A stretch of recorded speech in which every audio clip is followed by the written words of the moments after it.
Number 3, Penn State. This is going to be a long one because there's a lot to discuss here with Penn State.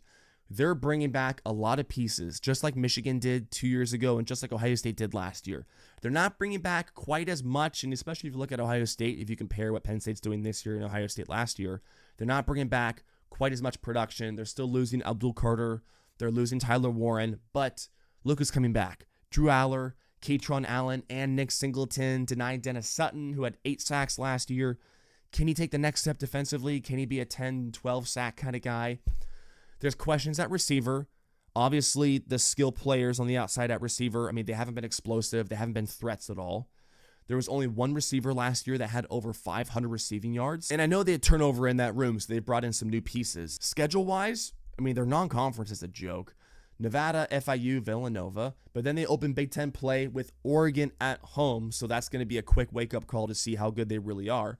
But then past that, they have Ohio State in Columbus November 1st, and then really that's it, I think. I mean, we'll see how Nebraska is.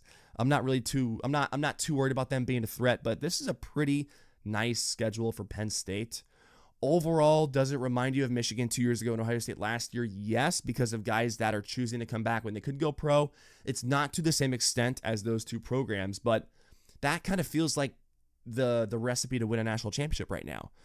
In the world with NIL, where you can pay players to return and incentivize them to come back for one more year, run it back. Michigan did that. Ohio State did that. Now Penn State's trying to do that this year. Now, we can't talk about 2025 Penn State without talking about Jim Knowles leaving Ohio State for Penn State. This was a great move by James Franklin. So Jim Allen leaves and goes to be the defensive coordinator for Clemson.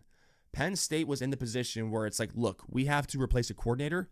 We're going to go out there and we're going to get the best possible coach, which was Jim Knowles, the DC at Ohio State.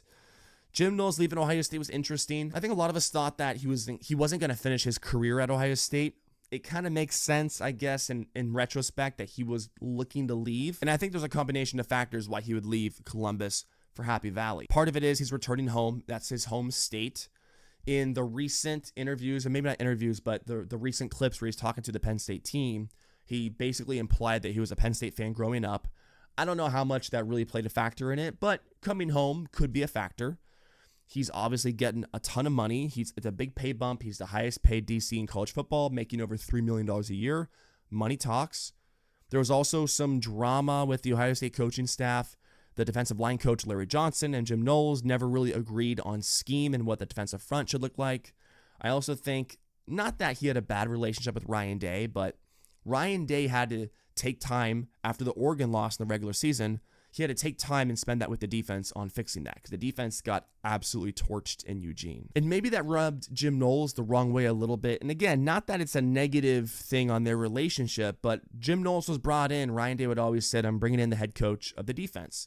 It's going to be your defense. You can kind of do what you want. And if Ryan Day is needing to step in and maybe have the veto power on certain things because the defense changed and was for the better in the second half of the season, maybe that combined with the Larry Johnson drama thing, all of these factors could lead to Jim Knowles leaving for Penn State. There's still questions about James Franklin and Drew Aller on the biggest stages. The good news for James Franklin is that loss in the semifinal to Notre Dame.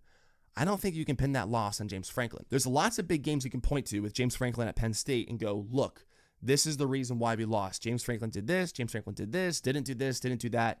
It kind of felt like coaching failure in spots with James Franklin. Against Notre Dame, I don't think you could really say that about James. I do think there's still questions about Drew Aller. I know this last offseason, a lot of people were waiting on him to take that next step. This year, people are saying the same thing. I mean, that's why he came back for another year. Maybe he wasn't quite ready for the NFL draft, but also you want to come back and try to win a championship or something for your team. Drew Aller and James Franklin, there's questions about both those guys in the biggest spots on the biggest stages. We need to see some answers to those questions. I think we're getting somewhere with James Franklin. I don't know if we're there yet with Drew Aller.